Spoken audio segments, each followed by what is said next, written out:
Do you acknowledge, sir, you are still under oath and still sworn to tell the truth? I do. Thank you. This will be cross-examination by the people, Mr. Walger.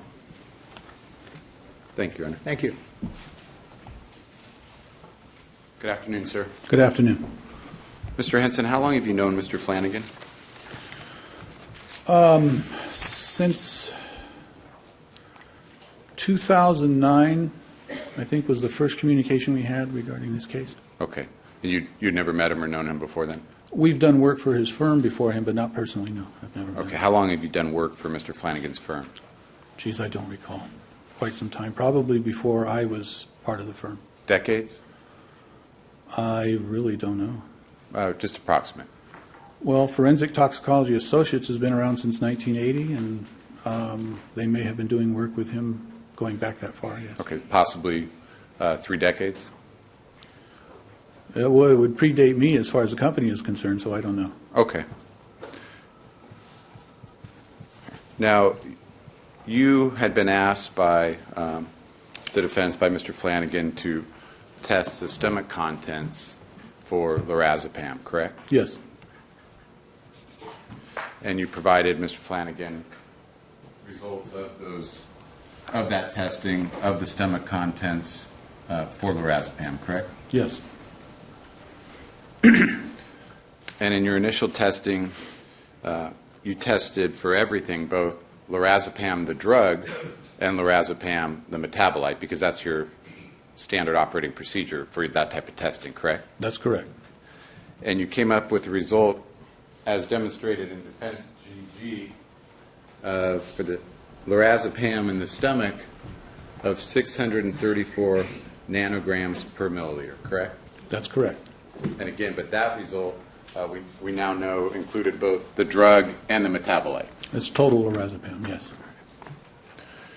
And do you recall being contacted by Dr. Schaefer attempting to obtain your SOP so he could determine if that was total lorazepam or just the drug or just the metabolite?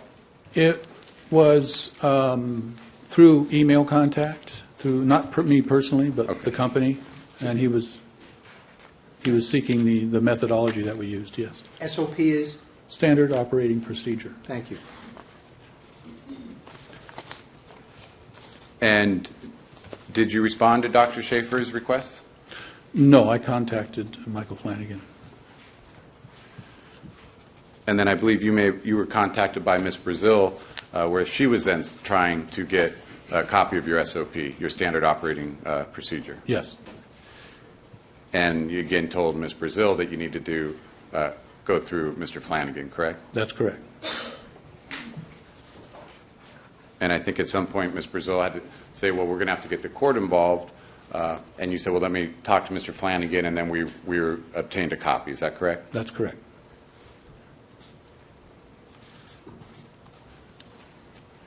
Now, and then, of course, I mean, as you knew, and I'm not alleging any deception, but the SOP, the standard operating procedure, reveals that, again, your test, your protocol for testing was you didn't differentiate between the drug and the metabolite, correct? That's correct.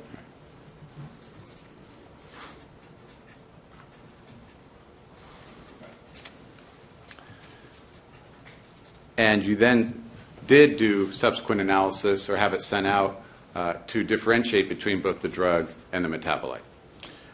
We sent it out to have just the drug tested, the free lorazepam. Okay. And I have a question. Do you know why?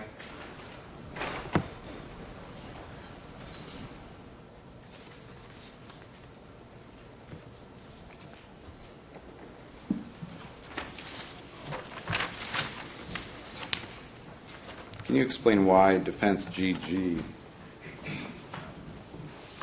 copy provided to defense, is different than the copy provided by the people? Are these, in looking at People's 218 here, is this your writing on this form? Yes, those are my initials. And that was a correction on the report where it said urine. And it says below, if you note, test performed on gastric contents. And so was this the Defense GG that's not corrected? Then had this previously been provided to the defense before the people were provided a copy of this corrected version?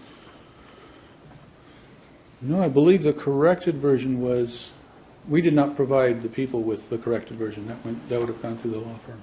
But how was it that you provided defense GG with no handwriting on it, and then the people at some subsequent date received People's 218 with your initials and this handwriting on it? Can you explain that? I have no explanation. Apparently, a mailed copy, probably electronically mailed copy, was forwarded that had not been corrected. And so so you think you mailed this copy to Mr. Flanagan and then sent another copy by some other means? I don't know. So you have no idea why the people have this handwritten corrected version, which is different from the defense? You just simply don't know? No, I don't.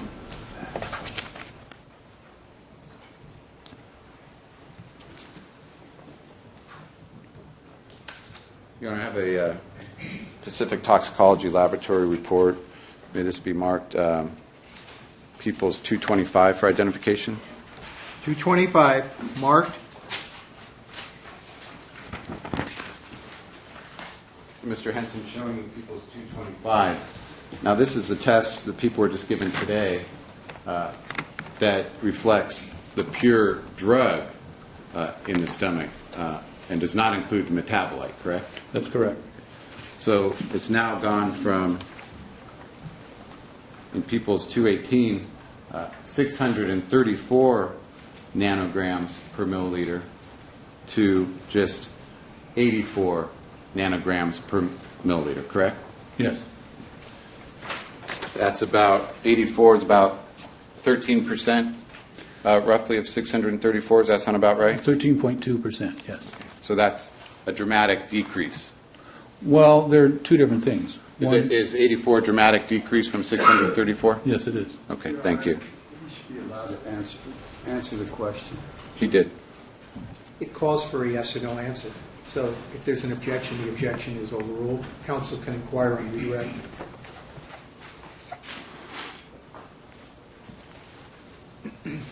And taking that 84 nanograms per milliliter and assuming a stomach content volume of 73.5 milliliters, would you be able to tell us how many milligrams that equates to? Yes. Okay. And have you done that? I did an estimate on that, if I can refresh my memory. Would you agree that it's about Well, point? let the witness, if the witness needs to refresh his memory, you may, sir. Okay.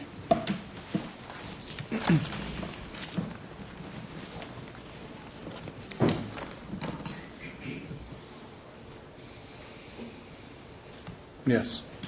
Okay. And You've refreshed your memory? I have. Mr. Walgan? thank you. And how many milligrams were found in the stomach based on a drug finding of 84 nanograms per milliliter? It's approximately 6.1 micrograms or 0.006 milligrams. 0.006 milligrams. Yes.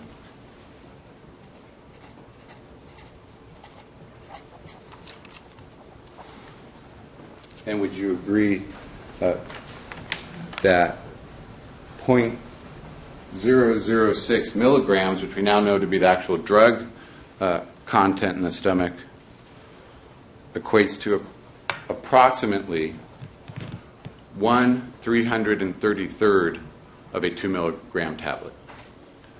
Well, I haven't done that calculation, but that, Well, you would divide 2 divided by 0.006 milligrams. that would be approximately correct, yeah. Okay, so we now know based on this test showing 84 nanograms per milliliter that what was found in the stomach was 1/333rd of a single 2 milligram tablet, correct? Yes. Thank you, Mr. Henson. Mr. Walgan, thank you. Redirect exam, Mr. Flanagan. Mr. Hanson, the calculation of 84 nanograms, that was made by a laboratory in Pennsylvania, Yes. and you would agree that that's less than the calculation made by the LA Coroner's Office of 117. Yes. Could you explain, are there reasons for differences in calculations? Objection assumes facts not in evidence. Counsel can clarify. Clarify what? I'd ask that counsel clarify the numbers he's using. It assumes facts not in evidence. All right, the objection is sustained. Did I get a wrong number? Yes. The last answer stricken, disregard it, and counsel can inquire. Let's see if I have the corners. Do you have the corners? Yeah, I got it.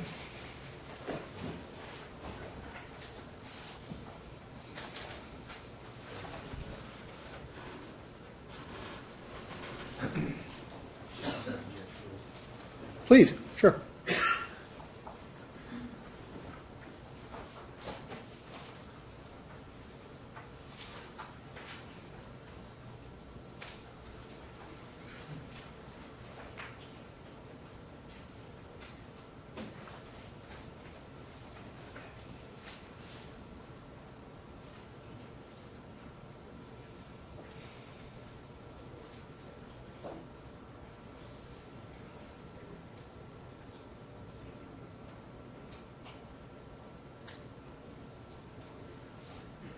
Okay, there was a quantitative analysis done by the coroner's office. It was .006 Objection. or .008. Is that right? Would you re-ask it, please, so we avoid confusion? The quantitative analysis by the coroner's office reflected a .008. The calculation from Pennsylvania reflects a .006 that you've just made. Can you explain a reason for the difference in the analyses? The .008 from the coroner is for milligrams in the gut? Milligrams free lorazepam in the gastric contents. In the gut, and the other one's .006.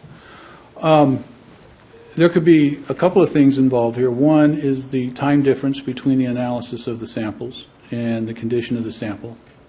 Was there degradation of the lorazepam between the two tests? The other one might be analytical variability between the two laboratories and the methodology they're using to do the test. Would lorazepam in a gastric sample degrade over a period of time? It could. I don't know what the degradation rate would be for lorazepam in a standing sample. Okay, nothing further. Mr. Flanagan, thank you.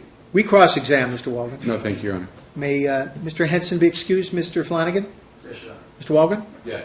Thank you. Mr. Henson, I want to thank you for your testimony. Sir, please don't discuss it or the facts of the case with any other witness until we finish the trial. You may step down and leave your excuse. Thank you. May I see counsel, please?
Review of some pending issues. We are going to take the evening recess and adjournment, and this means the all-important admonitions. Please do not discuss this case among yourselves or with anyone else, or form or express any opinions about this case until it is submitted finally to you. Do not visit any scene or location that may have been referenced, mentioned, or involved in this case. Nor should you conduct on your own or through another person any independent research or investigation on any topics, subjects, or persons mentioned or involved in this case. This means not having any contact whatsoever or exposure to any newspaper or magazine articles, books, or the internet, or television or radio programs regarding any of these topics or subjects. Do not on your own or through another person access any internet websites, including but not limited to any search engine sites such as Google, Ask, or Bing, or social network sites, including but not limited to Facebook or MySpace. Nor should you text or tweet anything about this case, access any blogs, or post any messages on any blogs or other internet websites. This also means not having any contact or communication whatsoever with the defendant, the attorneys, the witnesses, or spectators. You should not permit or allow anyone to contact you with regard to this case, wanting to talk about the case, or wanting to provide you with any contact information, so that at a later point in time you can contact that person or organization. Do all of you continue to understand and promise and assure us you will follow these admonitions? All indicating the affirmative. Thank you. Ladies and gentlemen, we're going to be recessed for you until 9 a.m. tomorrow. I don't know what the weather report is. Anybody have any idea? You're all right? All right. Please be cognizant of the weather and traffic issues as well, as we experience today, problems on both fronts. We wish President Obama a speedy and healthy trip back to Washington. I don't know if there's any lingering traffic issues. I wouldn't think so at this hour, but always be aware of those. And you know, on a personal level, I again want to thank you for your patience. You've been remarkably patient. We've had some delays, and I mentioned that to you at the beginning of the case. That's the nature of trials. There are things that come up during trials which regrettably are not anticipated, and we have some of those developments today. So you've been very cheerful, and I want to thank you for it. So with that in mind, we'll see all of you tomorrow at 9 a.m., and you can make the arrangements so you get an extra 15 minutes of sleep tomorrow morning. Enjoy it. Thank you. Good evening.